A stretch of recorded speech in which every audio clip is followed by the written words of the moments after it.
जिन नजादी को कैद किया गया है और वो जिन नजादी अक्सर ही किसी लड़की के रूप में आकर लोगों को परेशान करती है। क्या तुम उसके झांसे में तो नहीं आ गए? ये सुनते ही अहमद परेशान हो गया था। वहां हैरत से उस बड़े आदमी को देख रहा था और उसे पूछने लगा, तुम कौन हो? वहां बड़ा आदमी कहने लगा, मैं उस कब्रिस्तान का गोरखन, कब्र खोदने वाला हूं और यहाँ की हर बात से वाकिफ हूं। तुम्हारी भलाई इसी में है कि तुम दोबारा यहाँ कभी नहीं आना। यहाँ से चले जाओ। यहाँ पर जनातों का बुसीरा है। उस बड़े आदमी ने अहमद को बहुत डरा दिया था। वो मायूस सा होकर गुजरे और खुशबू वहीं फेंकता हुआ घर चला आया था। लेकिन आज इस रास्ते से गुजरते हुए उसे वहां लाल सीबों का पेड़ भी दिखाई नहीं दिया। उसने आज वाले सारे पैसे मां के हाथ पर रख दिए थे। अगले दिन वो शहर की मार्केट में खड़ा था, लेकिन बार बार लोग उससे आकर पूछ रहे थे कि वहां मीठे सेब क्यों नहीं लेकर आया, जिसकी वजह से पूरे शहर की मार्केट में उसका चर्चा था। लेकिन अहमद के चेहरे पर मायूसी थी। वहां उसका दिल चाह रहा था कि वहां जाकर देखे कि इस घर में वहां लड़की अब भी मौजूद है या नहीं। लेकिन अचानक उसे बूढ़े गोरखन की बात याद आई थी। फिर वहां इस बात को सोचकर अपने घर जाने लगा। लेकिन थोड़ी ही दूर गया था कि अचानक उसे अपने पीछे पायल की आवाज आने लगी। ऐसे लग रहा था जैसे कोई लड़की उसके पीछे पीछे आ रही है।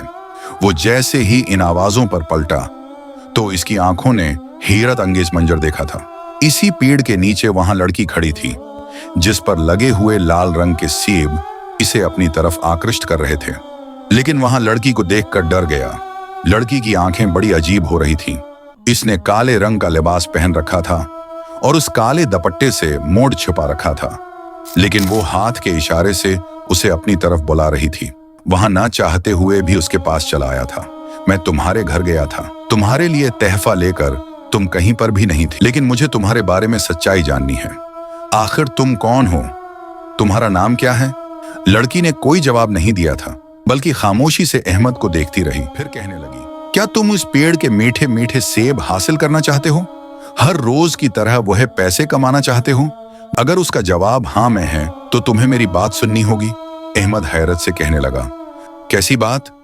वहां लड़की कहने लगी, मेरा नाम आलिया है और मैं कोई इंसानी लड़की नहीं बल्कि एक जनाजादी हूं। मुझे और मेरी मां को हजारों साल पहले इस बस्ती के लोगों ने उस पेड़ पर कैद कर दिया था। 30 सेकंड, जिसके नीचे मैं आज खड़ी हूं। मैं यहां से 2 इंच कहीं जदा नहीं हो सकती, नहीं यहां से कहीं जा सकती हूं। लेकिन अब मैं आजादी हासिल करना चाहती हूं। आज से 20 साल पहले तुम्हारे पिता ने मेरी मां की मदद करनी चाहिए थी, लेकिन उससे पहले ही वहां मौत का शिकार हो गया। लेकिन उसने कहा था कि मैं तुम्हारी मदद नहीं कर सका, लेकिन मेरा बेटा तुम्हारी मदद जरूर करेगा। इसीलिए मैं तुम्हारी तलाश में इस शहर की सड़कों पर घूमती थी। मैं नहीं जानती थी कि तुम एक फल बेचने वाले हो, लेकिन जब मैंने तुम्हें पहचाना तो मुझे बहुत खुशी हुई। अब मुझे तुम्हारी मदद की जरूरत है। मुझे यहाँ से आजाद करो उस पेड़ से।